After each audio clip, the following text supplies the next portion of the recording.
Hi, I'm Mike And I'm Molly. with Virtuoso Builders here in San Antonio, Texas, and welcome to another edition of Behind the Drywall.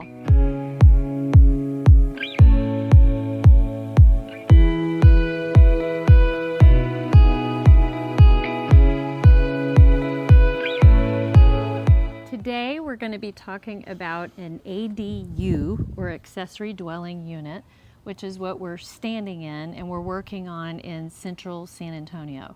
So Mike is going to be doing most of the talking because this is, it's not exactly my department, but I know that we've been working on the forms. We've been working with an architectural designer on the design of the house, which will incorporate that a little bit of that. So while Mike's talking, you can kind of see what it's going to look like at the end. But what are these? These are forms. These are forms. Around? So it's my turn to talk, right? Yes. So basically, what this is a huge square, which is the outline of the building itself. And so these are for the concrete. So when the concrete is poured, it's actually going to go up against this. These are just called forms. And they're all the way around, and of course it's done according to the engineer and the survey so that we make sure that the corners are exactly where they're supposed to be. What we have right here, after the forms are in, then the plumber comes in and he takes his measurements and puts all of his in-ground plumbing. Not anything that's like a supply, but more drains, more than anything is what we're doing. So this whole stretch right here is a workroom. And in here we've got a gas line for a tankless water heater. We've got a water softener that's going to go there. So any of these type of pipes that are on the site, like this, are vent pipes for all the plumbing. We have them throughout the house depending on where we're at. So once this gets inspected, and then we can actually go ahead and start moving forward with the foundation, which is rebar, fill, a vapor barrier, and that happens after this is inspected. We level out the building site, and then we start on the slab. And that's a whole different process. But right now, all of these are placed exactly according to plans because it's real hard to move these after the foundation is poured, as you can imagine.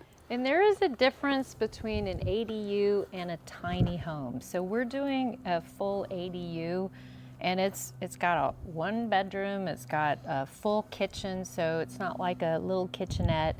I mean, this is more of a need for this family, and tiny homes are more of like a lifestyle choice. We also posted a blog about that on our website, so kind of the differences. But one thing I do like is the fact that when I stand right here and she stands there, I'm so much taller. But besides that, you do have to check with your local codes in terms of the size of the ADU, how it's supposed to look, and every city's different. So make sure that if you're planning on doing an ADU or guest house, is what it's really more commonly known as, that you check your local city ordinances. Yeah, that's a big thing. And then I'm excited. Yeah, this is a cool step. It's going to really look great, and our client's excited, so we're excited. And a month from now, we'll be able to see a whole lot more that's going to be happening on this project. So we could be standing on concrete after that. And so all of this stuff will be nice and cleaned up. Nice. So anyway. So hopefully you got a little bit of info, saw some of what we're doing. Yeah. And if you like what you saw, please share with your family and your friends. We always like comments, questions, anything. If you have any questions about ADU, we're happy to answer those. And we'll see you next time on Behind the Drywall.